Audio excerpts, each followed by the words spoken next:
Ladies and gentlemen, Mazen Kerbaj on the Crackle Synth. Let's see what this is doing.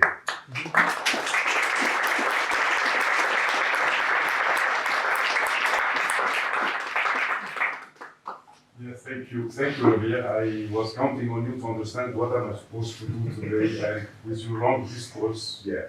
you got to the same place. I'm at the same place when the Crackle was done. So I take it from there as, I try to discover the instrument with everybody. So first of all, those who are sitting behind won't see anything. That's the first time. Second, I'd like to start with this Crackle box that some of you might have seen. It's an instrument created by the Stein Institute and in collaboration with many people from this institute in Holland, in Amsterdam. It's an institute for electroacoustic research and music. So it was created by Michel Weiswitz and by many others around him. For those who are familiar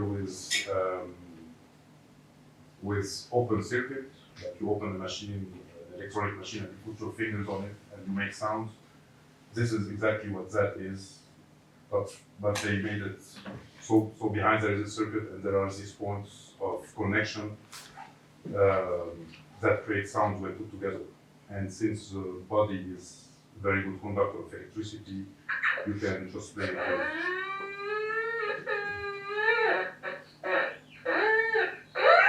Usually it's much better because it's very sensitive to moist, so it's much better if you put saliva on your fingers, which I will not do. No, because of Corona days. Yeah, I know, because I saw some people. So I have this very expensive water spray. Someone made use it for refreshment. I use it for my thing. It's safe. You can do it if you want.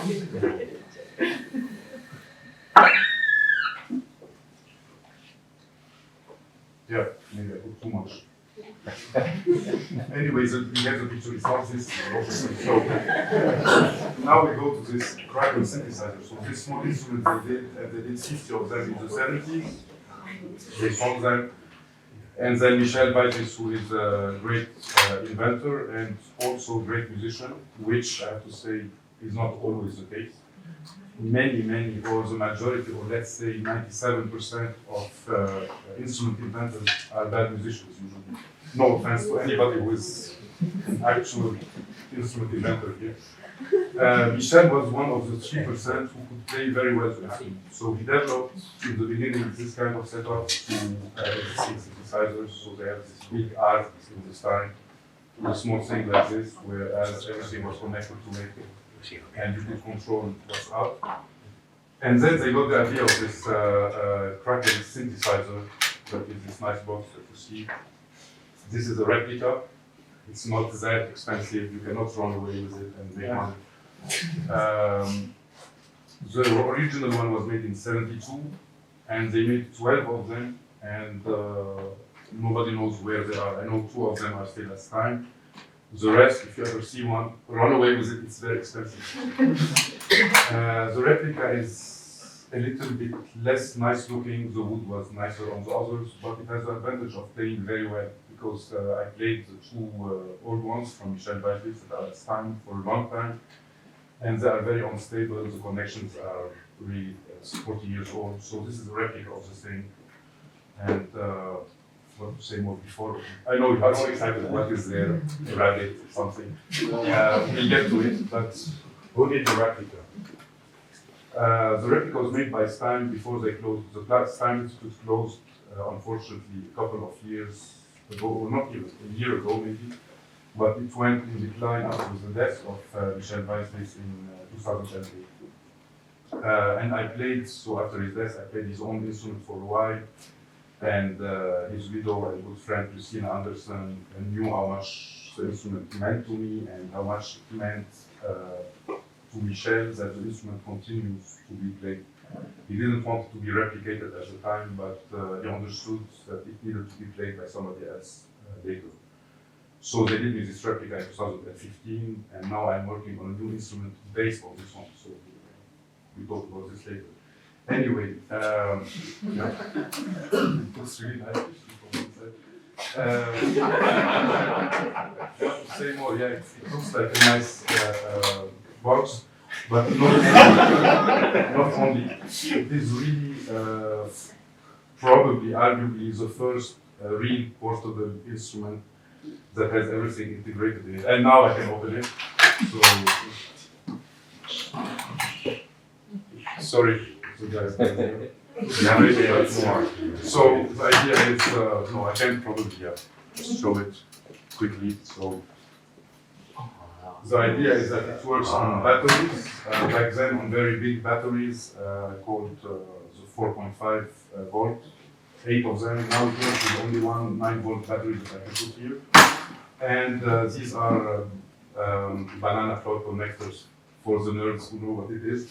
And you connect them here, and then you have the speaker. So it's really, you can really go and play it everywhere. Michel, back then, when they invented it, used to play with people like Peter Grossman and the ICP Orchestra from Holland. So all kinds of hardcore free jazz players. He used to connect it. I saw some images in very big speakers. You know, the thing for silence, like really huge things, and it really sounds very, very loud. The speaker could be removed and placed like this or like that. Now the tragic story is that the speaker is not working. That's what here was the story. So I cannot play on these speakers, but fortunately there is a jack out, and I can plug it and play on the system. And can I plug it, please? Oh, and another thing is I need an adapter to use this power bank, because the battery finishes in 40 minutes usually, and it's not good for long leads, of course.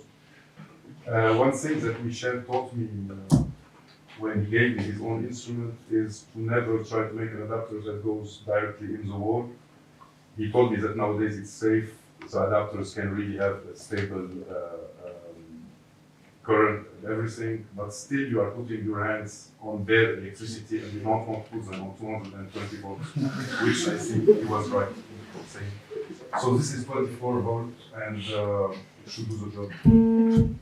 Okay, maybe now I would invite the three musicians to be close to me just to see what, because now I really talk about the instrument as it is. So here you can see, so here you can see the same kind of Crackle box. So it's an open circuit that is made nicer and more, like you can touch it with much more precision. The person who is Sukandar Kartadanita, if some of you know, who is a fantastic instrument builder, is building me my own version of it now, with many things I added on it, like an input, etc. But he told me that he knows this thing very well, and this thing, after a lot of study, looks to him like it's totally put in the wrong direction on purpose. That's how he described it. I'm a very bad instrument builder. I can make a speaker work, that's my limit. So I don't know at all how it works. I know some people get crazy with this, like, come on, and if it gets wrong, how do you repair it? I say, like the trumpet, I send it to somebody, he repairs it, and then it all happens. So yeah, don't ask me more about the technique behind it, but it's plugged wrong. So it's a big crack thing that is plugged wrong. And the synth part of it are these three oscillators. So these are three oscillators.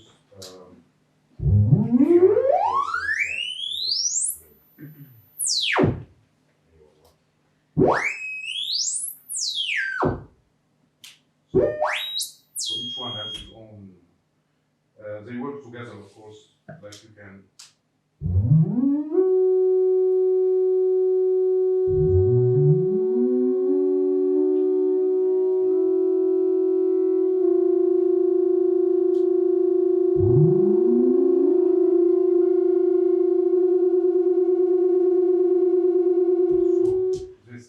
These are working now on the same more or less pitch. The three others here are also oscillators that are triggered by this keyboard. So now they are all on, but there is no sound. And now, so if I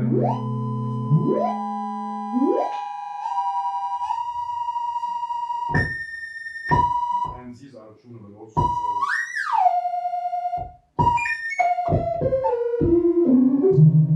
So you can get tuning. You get the thing. And they also add each other. So this is that, but together it's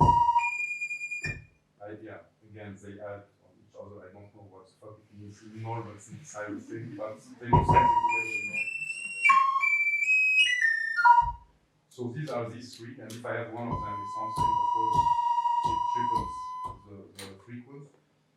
And then here you have filters. I don't know if you call them filters also, but each one makes one oscillator works on the other. So this one makes the 2 and the 3 works together. So this is on 0 and then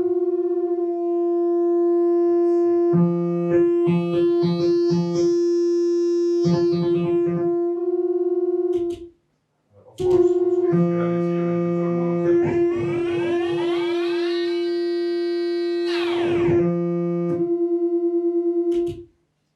this I think is for this one component.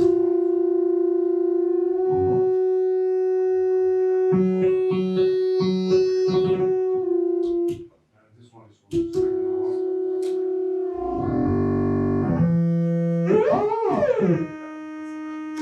And of course you can put all of them together.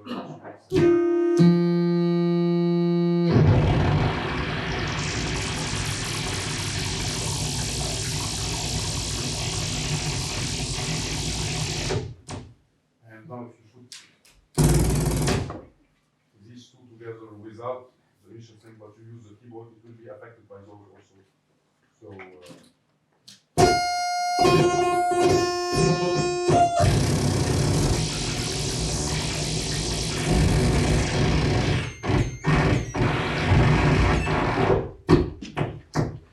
so this is this part of the synth, and then that part is replicating this and adding it on top of this. So all this goes, if you don't touch it, nothing happens.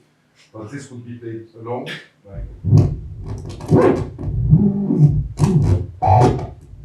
And of course, the more you know a little bit how it works, it's very precise. You can really control the sound. This that I call the space bar, but back then they didn't have computers, of course. So the space bar that they have here is the one that controls many of the things. And this small dot, so if I put my hand here and then I go.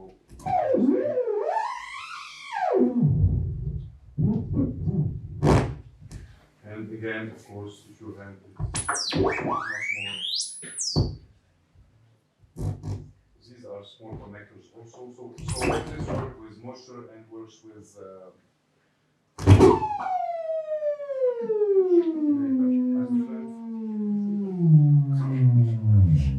this is what moisture does with it. Metal, of course, is a very good conductor, so I use it a lot with it, but this is not the way it was intended to play. And here I have to say that when I first discovered it, I was working at the time as an artistic director, playing mostly acoustic music there, for trumpet, but with many people. And when I discovered the instrument, I used to play it with Michel, and after a couple of days, he saw me once and he said, I didn't know the Crackle synth could be played like that. Which was a great compliment, of course, but the compliment was mostly to be returned to him. And I told him, Michel, you invented a real instrument, so it's like a drums or a trumpet. You cannot know how it is played because it really is a very rich and very, you can appropriate it and do whatever you want. So what I do with metal, and I do it like that, is connect dots with all kinds of metal things.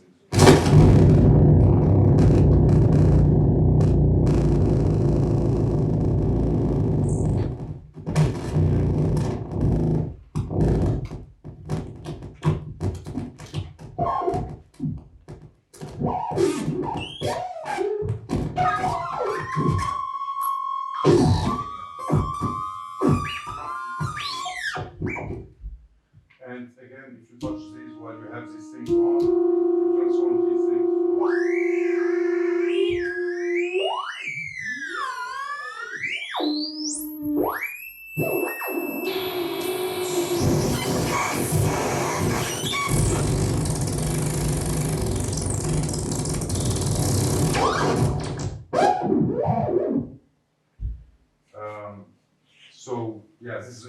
mainly. Now I'm working, the idea was to show the new version that I'm working on.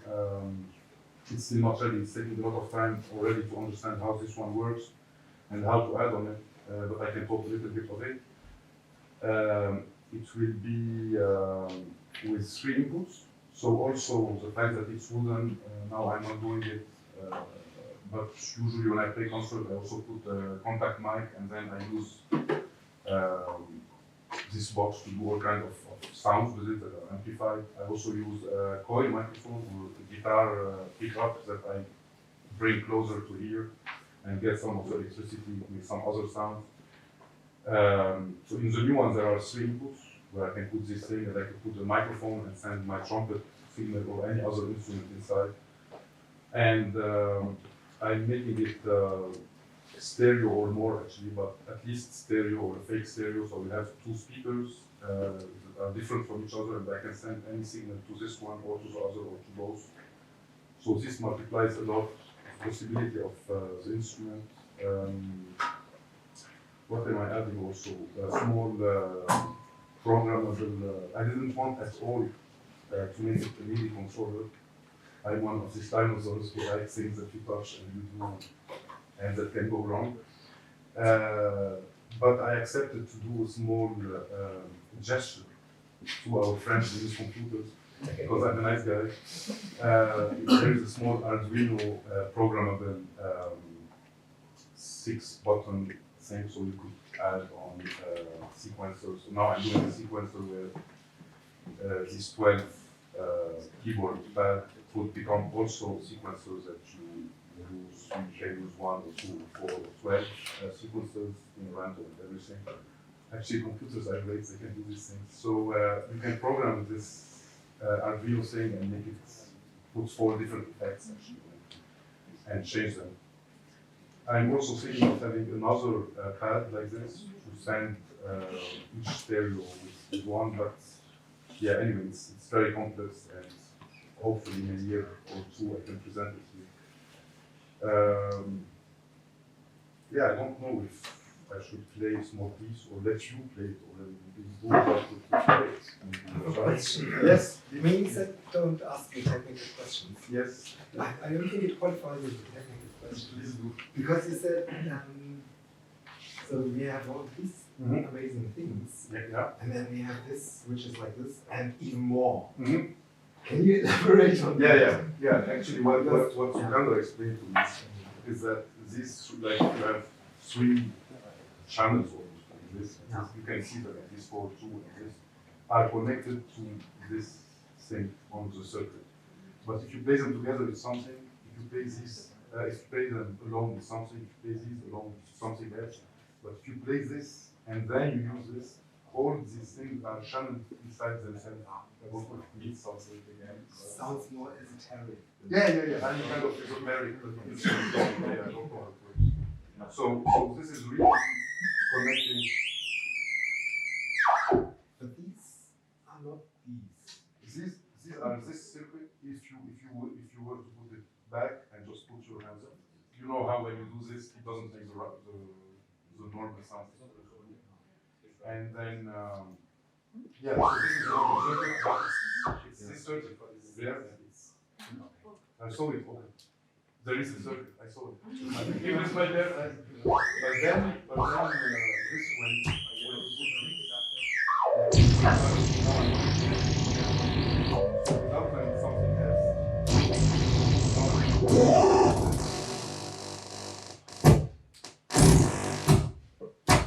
And you know which connection is made because Why is it? no, which or it doesn't. I think this is what I understood. Like this is this one and that one, and actually it makes sense.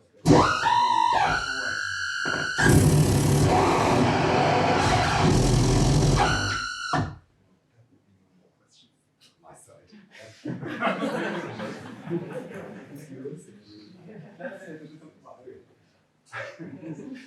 Yeah, I mean, I can present one piece that I wrote for this instrument. If you all like this, it's a little bit awkward. Before I can show still some more things that you could do.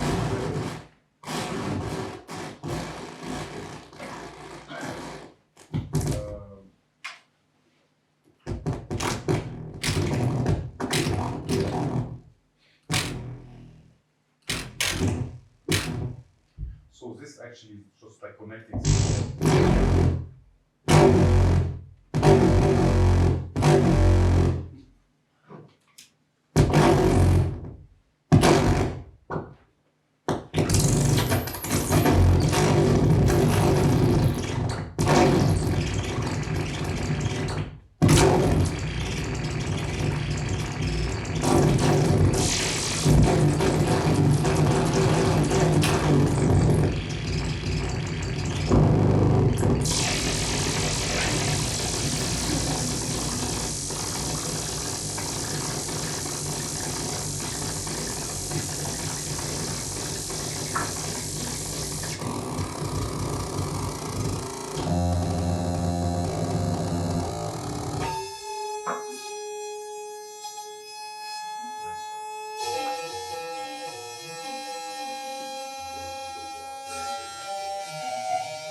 Fades into the water. This was a piece of very I saw it live, and now I understand.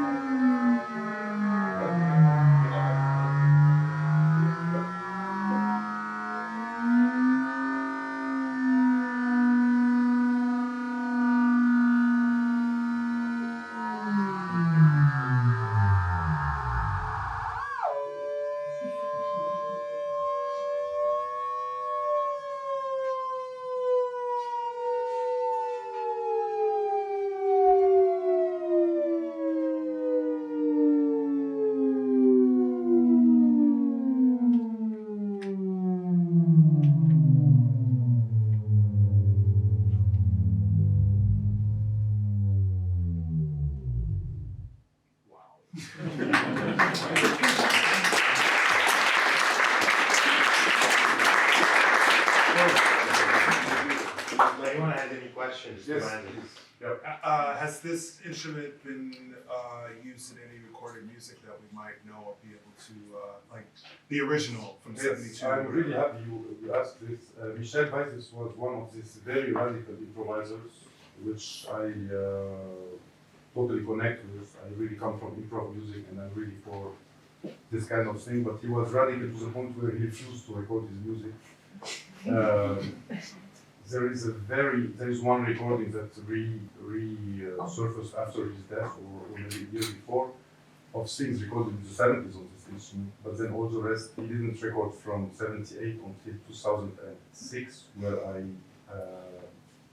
forced him almost or convinced him to record again. He died quite young actually, he was 53 years, he died from cancer. He recorded his last thing and we released it, but it was ironically enough with a fantastically designed MIDI controller, so it's a totally different story. But this, like I think there is one ICP orchestra album on FLP Records where Grossman is playing on top of the ICP, and there is Michel Weiss playing this, but you vaguely recognize it somewhere. So, What would be, Rashad, I don't know, what would be the approach of using this instrument in the studio setting? I mean, it's like totally wild to me. yeah, it's really a very special instrument, and for a while I thought it was, because I used to play the Horma, I always thought it's really a totally unstable and unpredictable instrument. But then when we really opened it and reproduced it and wired it and then the connections are good, it's really a very stable instrument. I mean, as stable as a cymbal where you put metal chain on it and you hit it, it won't be the same, thing all the time, but it is there, it's the same, you cannot do something else. And it's really very playable and tameable instrument if you want. And also, as I'm showing it now, very preparable as any other instrument. Like the same with water, I really discovered 2 years ago. There is another thing that I use a lot is I come closer and I just breathe on the instrument and it goes crazy for 15 seconds or something. And when you see me doing it in concerts, people say, yeah, it's great, you have this microphone and you shout. I say, no, I'm not shouting at all. And I really can just do this and it goes really wide. But spraying this, I really got scared. When I did it the first time, I said, okay, I burned it. Like, it's going to really go in smoke. And then I said, okay, but it's interesting, it's changing and changing and changing. And of course, I tried with hair dryer on top of it to faster but the thing is always here. So this thing I do with water, I know if I stay one time, it will take between 2.5 to 3 minutes to evaporate. And in this sense, it's really very, prepared and stays as stable as a piano is. With, of course, the analog part that can always go wrong because this spray one more drop or 2 more drops. Have you tried spraying it with stuff that can evaporate faster, like some type of alcohol to see what it does? No, actually. No, or We have acid or something. But We I have might some. not want to, or I can then burn it like I have not the hair for this.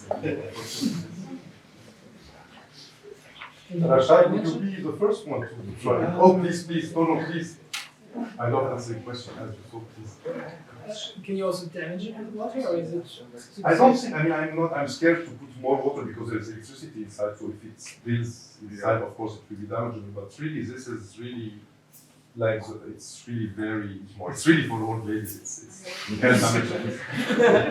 You can't damage them. I say this because I saw it from my mom, actually, and she's quite old. And richer than me, to know for sure. But yeah, a lot of water would surely damage it, but usually, it's really when Michel used to play, or even this thing, I saw many people just, I won't do it, because they leave the thing and then it goes really crazy. I thought in the beginning with temperature, and then I tried to heat it doesn't change, it's really the moisture. Relating to this question of earlier, like how you can use it in a studio setup, it's a very, very simple synthesizer. It's like clear oscillators. The thing about it is that it doesn't have triggers from outside. It has this circuit that this is while moist, when you connect 2 dots on the circuit, it makes the trigger point. And so anyone can open it, add trigger points, and it make it become any other synthesizer. But what's the point of that? And why would someone do this? Well, you find synthesizers everywhere, but you don't find synthesizers that have this kind of trigger point. And it's not meant to be a synthesizer for a studio.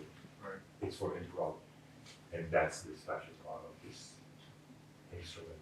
The thing is, Michel is not with us anymore. So I invited Mazen to showcase it, but it's really about the Crackle Synth and the improv scene. Like you mentioned, it's with musicians that come from improv scenes.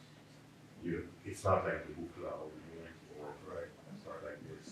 Yeah, it's very intuitive in this sense, and the idea of having, also Michel was writing a lot, he was really writing a lot of philosophical text about music and music making, and gesture was for him something very important in music, and he was really very sad when he saw all the computer, like you remember in the beginning of the 2000s, really computer became the new thing, the main thing, and you see on stage, you don't know, is he checking his emails, is he playing music, and he was really, he asked me to give a workshop, but he passed away before, to give a workshop to electronic musicians on how gesture should trigger the sound or should be related to the sound.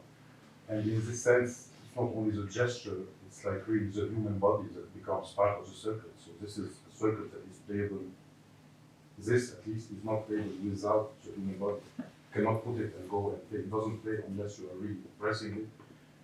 And like if you hold hand with somebody else and he puts his hand back, it's like the circuit traveling, the electricity traveling.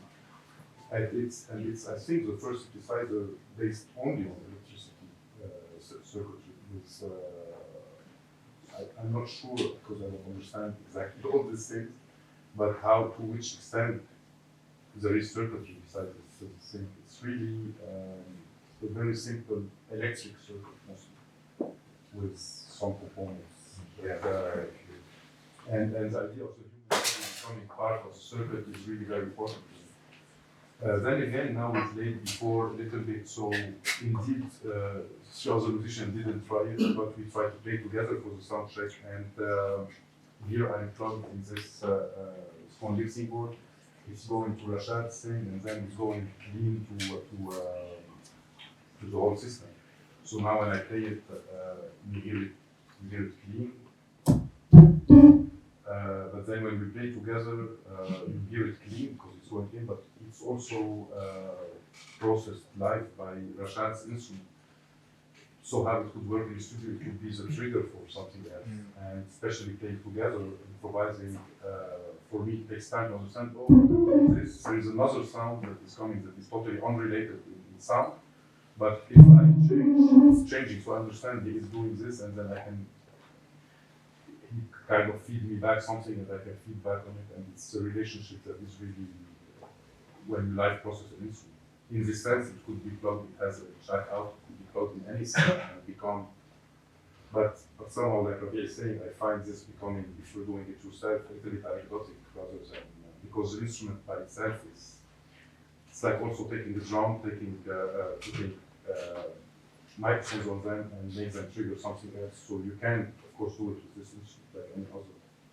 Can you think of a sound and then make it happen? Think of any sound and make Yeah. No. I mean, when you're improvising, are you thinking of Sure. things, and are you able to like, okay, this is the direction I want to go in? Sure. I know where I'm going, but with this instrument, it's not any sound. I cannot do any sound on it, like on any instrument anyway. But this instrument, what I like is it, as Rabia said, I'm really, my music as an improviser and as a trumpet player is really electronic sounding. So if you listen to what I do, you say, okay, it has effects or something, but everything is done purely acoustically, and it could have been done 150 years ago.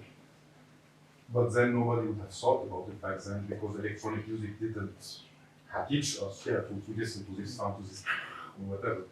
So I really like this idea of playing acoustic sound, electronic sound acoustically. And then when I came to electronics with this instrument, I made the contrary. So there are a lot of acoustic sound.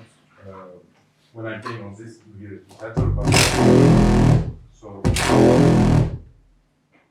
you have this sound.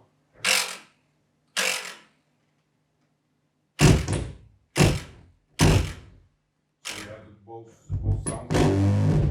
This, if I put here, I know it will make this. Of course, I know when I put my hand here and here, it will go like that. These I know, and I think that it's a very, very big question you're asking, like how do you think and react in improv music? It's really very questions that I ask myself. I've been 25 years in this music, and it's an answer you cannot, it's a question you don't really have an answer. It's really very organic. You think somehow people who play composed music will hate me for this, but somehow I could say that there are none. In improv, you have this kind of what I call active listening. Your ear is here to actively listen and give possibilities to your brain to actively answer.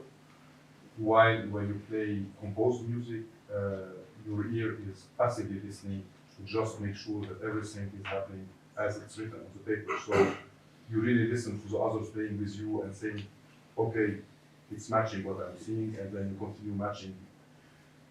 In the active listening, it's really a question of, it's really a weird connection, I guess, in the brain. I'm not saying it's better or worse, but it's really a weird connection where you get information and you have to bring out of you what you know of this instrument and answer in real time. And without any kind, like in Indian improvisation, Indian music improvisation, or Arabic, or even rock or jazz, with no kind of rhythmical or harmonic or chords or whatever preconceived thing. You are playing with pure sound, and you have to answer in pure sound. And yeah, of course, it's registered. I have a question. Yes, please.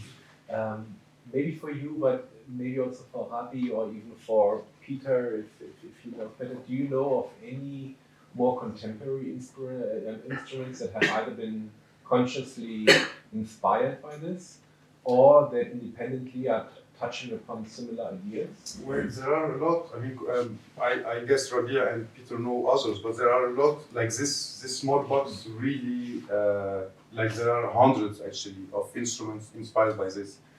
And it became a landmark, and you can really tap Crackle box on Google. The second thing would be build your own Crackle box. It really became the schematics of it, and then it's added to all kinds of things. I know Raid Yassin has an instrument that you can buy, like it's not a limited instrument, but also it's played by this kind of pressure things.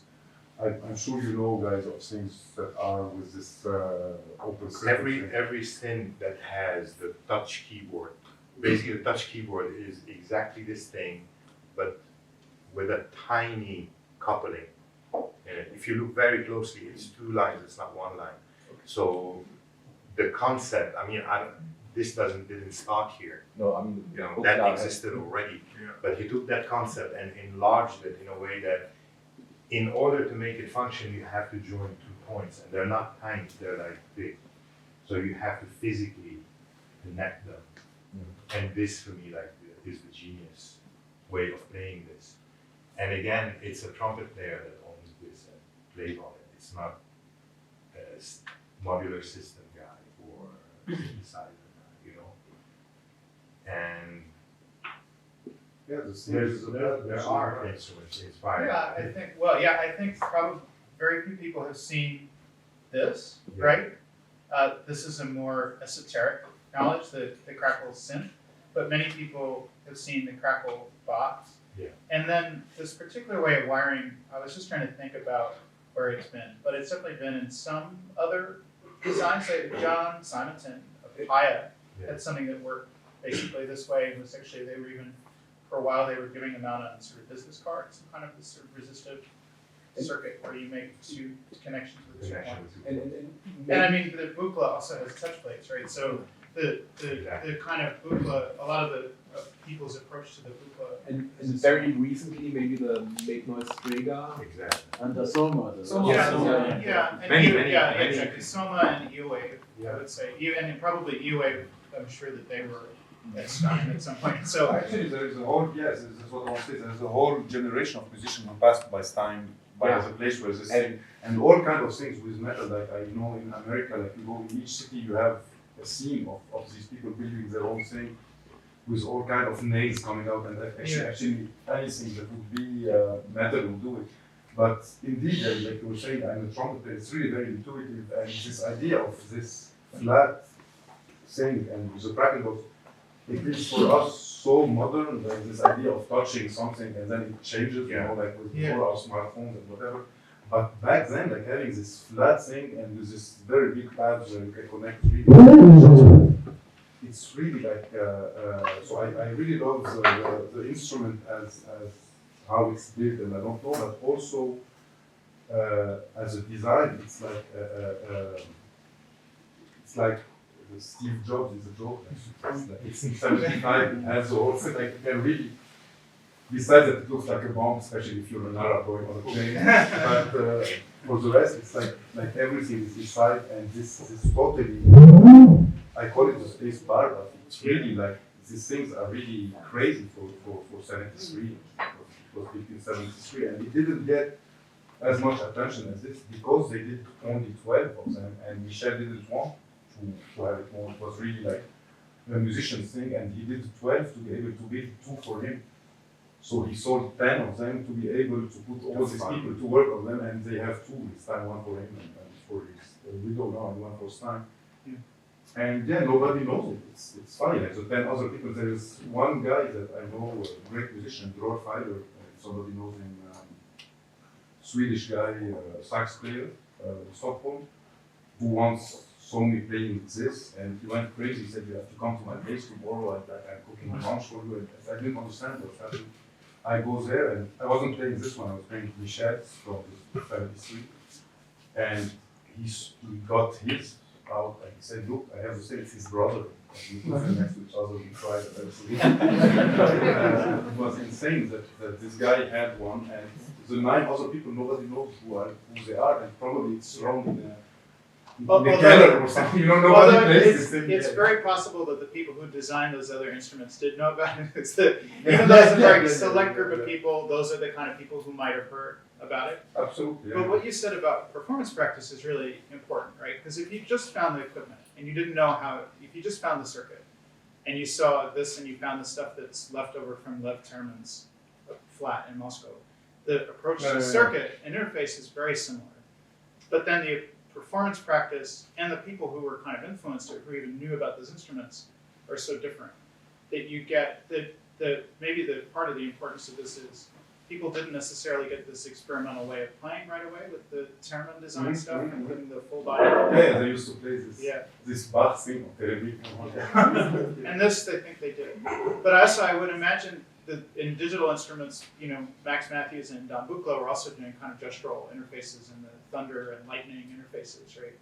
But I'm sure that they also knew what was going on at Stein and what was going on. Yeah, Stein was very influential. And Yeah. unfortunately, this is what I was saying. Unfortunately, this is an example, but unfortunately, they didn't, like until now, the JRM in France or many other this kind of group of research about electroacoustic made it very big. But Stein, I'm very surprised to talk with a lot of people who never heard about Stein, and they are in electronic music and yeah, it's not as known as these other things. And I think the fact that the music they played, like Michel, the fact that he was in this free jazz and improv scene, he got much less impact than people playing in rock or in whatever, like at least their instrument being played.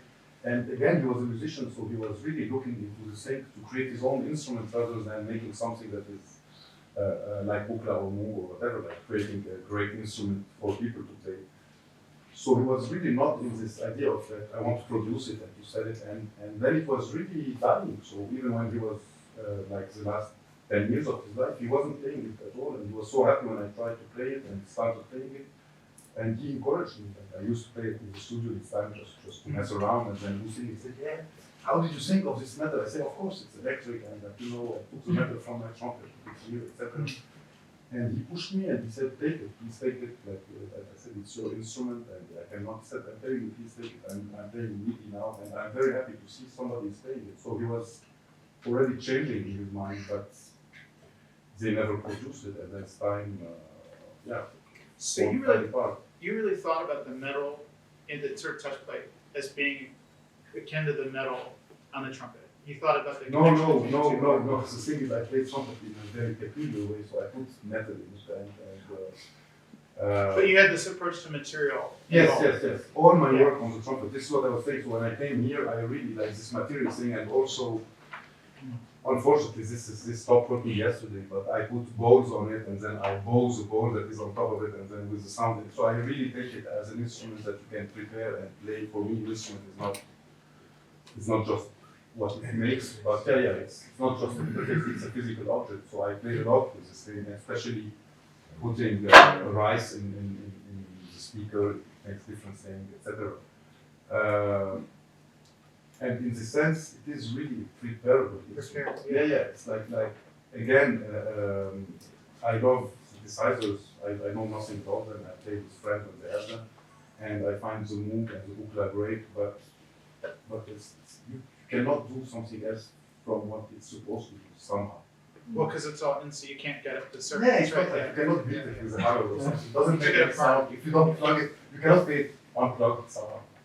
And I like this idea. And the metal, of course, I was already playing with open, like I would open old pedals, Boss pedals or whatever, And I knew the things that I put, and then I tried with metal. I learned many of them, but I knew if you put a sheet of metal. So directly here, like this kind of things, I knew it would make something. And he was amazed because he comes from a totally different place. Oh, you can do this on the purpose that you invented it. Yeah. And in this sense, this is why I'm very happy to continue the legacy. And it was the first time ever I changed instrument, and I'm happy to play something else as the trumpet. It's a totally different approach, and I'm happy to be able to make it my own, not only how I play it, but to build a new one that is an extension. I knew this would take a long time. Unfortunately, I have to stop it. Just one remark, it's a shame that the speaker is not working because Marie wanted to put lentils on it instead of rice, but she would find another way. Let's hear some music and maybe a little bit of talks later.